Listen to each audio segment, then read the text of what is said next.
Mga master, sa darating na October 5, 2023 ay ito pong pagtatapos ng National Teachers Month mula po noong September 5 hanggang ngayong October 5. At ito rin po yung celebration ng World Teachers Day.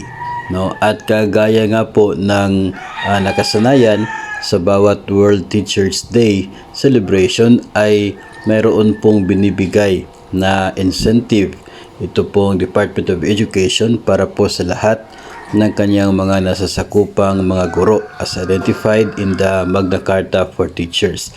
Now, every year ay namimigay po ng 1,000 pesos na World Teachers Day Incentive Benefit itong DepEd para po sa mga public school teachers. And ngayong taon po, taong 2023 ay nakapaloob nga dito sa General Appropriations Act, no, itong GAA para sa Department of Education ngayong taon, itong budget para sa 1,000 pesos sa bawat guro ng DepEd bilang bahagi ng World Teachers Day Incentive Benefit.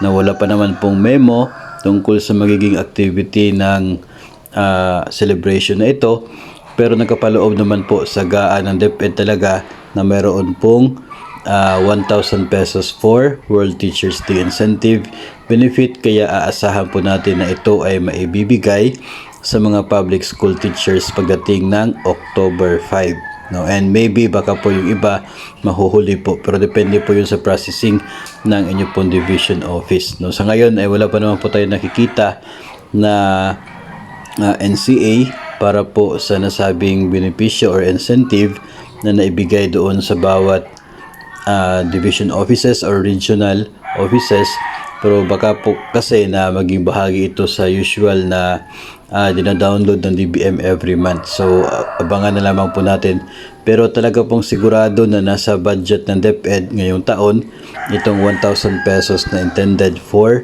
the World Teachers Day Incentive Benefit. So yung mga non-teaching personnel ng DepEd na hindi naman po guro as per definition ng Magna Carta for Women ay Magna Carta for Teachers, wala po, no, hindi po bahagi dito sa 1,000 pesos na incentive benefit na ito. No, so every year naman po namimigay ang DepEd, so hindi na po ito bago, no, ito po ay nangyari na po since years ago. So ngayong taon ay maipagpatuloy po ito dahil po dito sa nakapaloob naman po ito sa budget ng DepEd for 2023. So abangan na lamang po ninyo yan sa inyo pong mga paaralan o kaya division offices ang pag-download na nasabi pong incentive para sa mga public school teachers.